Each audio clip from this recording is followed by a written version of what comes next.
Բարև ձեզ, ողջունում եմ, պարոն Աբրամյան, համաձայն լինելով շատ բաների հետ,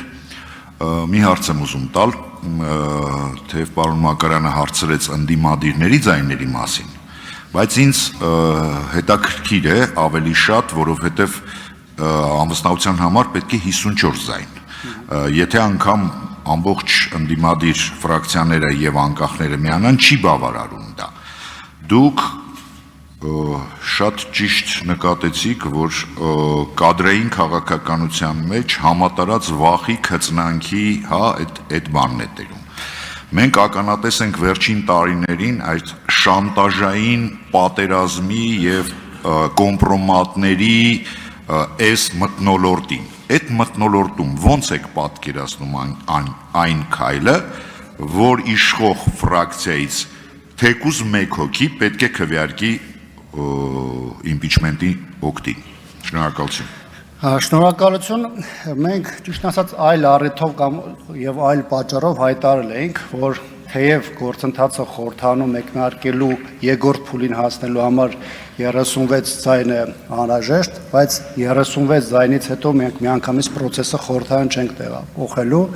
Սա ոչ միայն պայմանավորված է նրանով, որպեսզի մենք հնարավորություն ունենանք միջակարգը մեզ համար չնեղացնեինք, այլ նաև սա այդ հնարավորությունները ձեր ասած խնդրում ապահովագրում մտցնելու առումով։ Իհարկե հասկանալ էր, եթե նույնիսկ լիներ մեկ իշխող ֆրակցիայից մեկի հայտարարությունը կամ նույնիսկ դրա վերաբերյալ արտահոսք բոլորիս համար հստակ է, թե ինչ գործընթաց նրա նկատմամբ կսկսի եւ նաեւ դրանով է պայմանավորված, որ մենք հայտարարել ենք, որ process-ը խորհրդային կմցնենք, ըստ այդմ նաեւ կհանրայնացնենք նաեւ այդ մարդկանց ստորագրությունները այն դեպքում, երբ որ մեր համար արդեն հստակ լինի, որ այդ ձայները ոչ թե 36-ի են հասել, այլ 54-ին են մոտենում։ Իհարկե այդ հանգամանքը նաև ունի այլ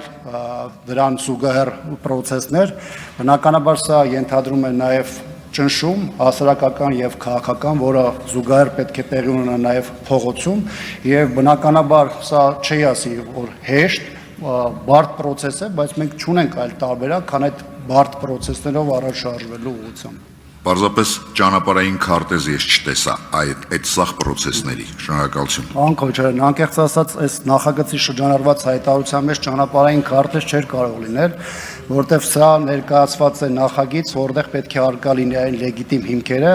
ինչը մեզ հնարավորություն է տալիս process-ը խորհրդանում տանելու մասով։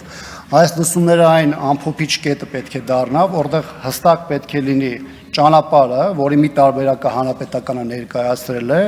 որից հետո հաջորդող ժամանակահատվածում հիմնական դերակատարները, որոնք այդ ճակատի մաս են կազմելու, արդեն իսկ այդ ամբողջության նաև գործընթացի մասնիկն են դառնալու եւ շարժվելու են այն ճանապարհային քարտեզով, որը մեր համար ուրվագծված է։ Շնորհակալություն։